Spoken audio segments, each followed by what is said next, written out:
Hi, welcome back to Conversations in a Life of Purpose. Tonight I'm really excited to be talking again to Charla Miller from Beauty Heals You and a lot of other things. And we're going to talk to her today about the events that she's had happening in her life since the launch of her book and all that's happened since then. So this is an extra episode. I hope you enjoy.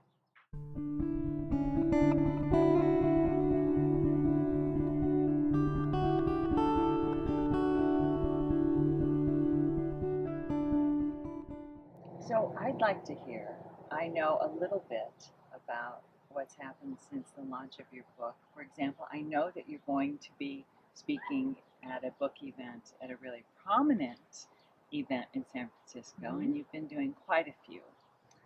But catch me up on all the things that have happened since you launched your book, Wandering Beauty. It's been more than I could have imagined. I'm a first author, in the world of authoring and marketing, but it's been very kind to me. I have, since we talked, I've been out to Sun Valley, Idaho, at the writers' conference out there, which is, that's like the Super Bowl. It's the Super Bowl of, literary world, and most of the people that we've come in contact with, podcasts, I will be having my Hay House or my Balboa Press new authors' voices out, and I think it's going to be out this month, which is August or September. So I've got a podcast coming out with them talking about wonder and beauty. Also, I just finished a podcast with Ladies Who Lead with Luna Love, so that'll be rolling out right behind. I've been taken on My book's been taken on at the Rediscover Bookshop here in Boise, Idaho, which is really the independent source of all Idaho authors, and I'm thrilled about that. I was asked on a panel, and I spoke with two other memorists, which was a great evening. And my book's been taken on in Ketchum, Idaho, which is a wonderful place called Chapter One Bookshop. Cheryl was lovely, and so I'm thrilled because I'm door knocking like I always have, and my assistant is reaching out to people. We have podcasts that are happening. I also will be with Melissa Brown and her podcast Blended Families. This is a specific story that she's really happy to have me speak about because of the blended families in this family situation. So that will also be happening. And the biggest thing that I've been asked to the dance, so to speak, is with one of the bookshops, iconic bookshop, which is Book Passage in the Bay Area. And they've asked me to speak at their Embarcadero location. Congratulations. That's huge. That's really Thank huge. You. Yeah. Oh yeah, it feels that way too.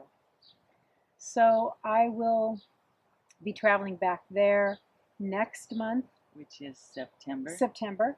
I'll be there September 16th at 3:30 to 5, and I try not to think about it. I know I'll be prepared, but I don't think about it because I've got so much traveling to do in between.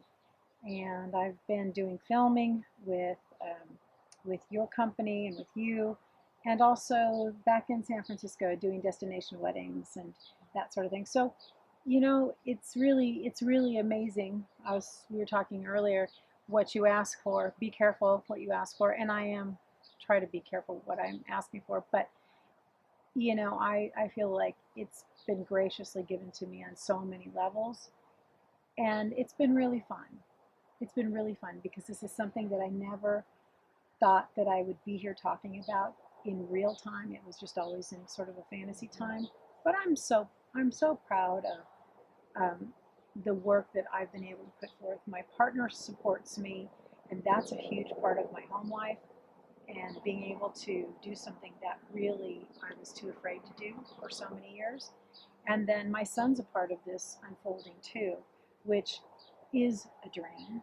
And so I think that things are just kind of moving along. There's a couple things that I'm just screaming out, and I'm trying to think to ask, and I'm trying to think which to ask first. The one that's at the top of my mind right now is you have a powerful message in your book. Was there a message in all of this unfolding that you learned from all of this? Yes. I think that the main message is that I'm supported, that I'm being heard on a, without question, a spiritual level. And because of that, I'm being heard on this plane in the world. Mm-hmm. And what surprises me, because I didn't know this, there are so many women that I've known in my life when I was in Southern California that are going through, still today, going through the same things that I've gone through and that I am going through, in part not in the same way, but by me speaking out, I've got women that have reached back or have reached out to me through Facebook and our various platforms that I've known since, the first grade. And it's what's surprising is that all of the way that we all were raised and lived, when one of us starts to speak out, it's almost like you're giving your hand out to others and saying, it's okay for you to speak out as well, however you decide to do that. And I've had a lot of messages from childhood friends, business friends in different businesses, women saying, oh my gosh, you finally met your son. You finally reunited with your son. This gives me hope because I haven't seen my daughter, or I haven't seen my son, or he won't talk to me. And these are women all over the world. So I think it's the courage and just, I guess, the willingness to show up and do the best I can, because I have I've so many parts of my life I felt completely inadequate to be able to have a succinct voice without the fear of what might happen, and also without the fear of me feeling that I'm brave or smart enough to do this. And so it's way beyond the story of being separated from your child for whatever reason. It goes to the fact that we all do have a voice. We all need to use our voice, and we all want to be heard and seen and witnessed. And that's been the most powerful thing for me, and the most satisfying thing for me. Will you take that message in a new way now? Do you see a chapter 2 of your work in a new book or in a new evolution? I do now, because I'll say an exact example. When I was interviewed by Luna Love on Ladies Who Lead, and I'd been following their program for some time, and I thought, wow, what an incredible group. They're now being listened to in over 84 countries around the world. She didn't ask me a lot about the book, and she didn't really ask me a lot about the origins of the story. We did get around to that, but she was much more interested in me as a person and as a woman, as she sees leading in my life, than the specific story that led me to begin to find my voice, write the book, and then become a public person.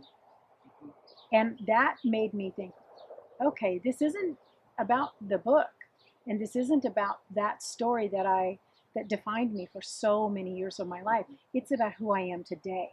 That's who they're wanting to talk to. And so that was a really interesting, wow, I didn't understand that, because this is a new arena for me. But what I'm so excited about is that my voice that I have today has always been there. I just haven't been in the arena, in the position, in the frame of mind, in the frame of body, in the frame of spirit, to be able to show up and say, what would you like to talk about, and show up fully and be willing. I couldn't have done that several years ago. And now you feel that you are? Absolutely. And so now that you are, how will you show that? How will I show that? Yeah, how will you show it? Will it be in another book? How will you do it? I What platform? I think I'll continue to blog. Mhm. I don't exactly know what I want to do with Never Give Up Mom, that blog. And the subtitle to that blog was was original subtitle was Letters of Love to My Stolen Son. Right. I since changed that. So I don't exactly know how I'll continue that blog, but what I plan on continuing is blogging. I think at some point in time I will find that space to write another book, and I know a heck of a lot more today than I did, 2 or 3 years ago about writing and what directions I'll take, because part of my group here in the Boise, Idaho area are authors. Right. Part of my tribe are authors, and so we're all looking to do the same thing, which is to put our work out there, get our voices out there. Most people, because I'm part of the Nonfiction Authors Association in Boise, we're generally people that want our voices heard and also to carry that torch for others. I'm not a fiction writer, though I think I probably could and would at one point in time be. But I think I'll continue to speak out about different subjects, though some of the subjects seem really whimsical, like mermaids. This astounding revelation that I've found with women that I'm meeting all over the world that have this deep connection to the oceans, and many reasons why. So I think that that's really fun and really whimsical. I don't think I'll ever typecast myself as how trauma and tragedy defined my life, but where that began the evolution of my voice and where I am today, and where we can take this from here. Because part of, as you know, how we met was through makeup artistry and beauty, and that bonds billions of women. Right. So there's all these different avenues. One of the things that you mentioned was speaking out. Do you ever see yourself as a speaker? I do. I based on a couple Hay House authors' recommendations, Dorian Virtue being one, when I was in Maui in 2015 with Dr. Dyer, Wayne Dyer's last writers conference, a month and a half before he passed away. Based on Doreen's recommendations and Mike Dooley's recommendations, they both were at one point in time part of Toastmasters. So I've joined the Eclectic Toastmasters of Boise, Idaho, which is a complete, fun, thought-provoking group that I go to on Thursdays. And I really love it. I love it. It's fun, and it's funny, and it reminds me of being a kid back in school.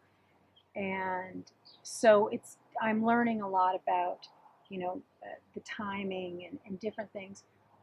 But because I believe it's not just a passion for me, but it's my responsibility in many levels to be able to use my voice based on where I live now, which is, First Amendment.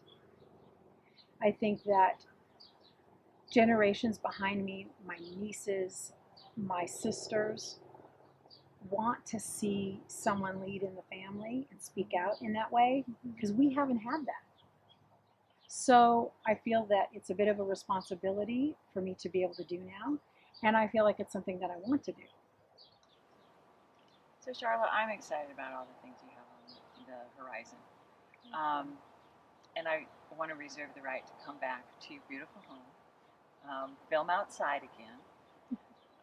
I hope there's more birds that fly and all kinds of background noise, because I'm just absolutely loving every bit of it. But I also want to know if there's anything that I didn't ask that you'd really like to share.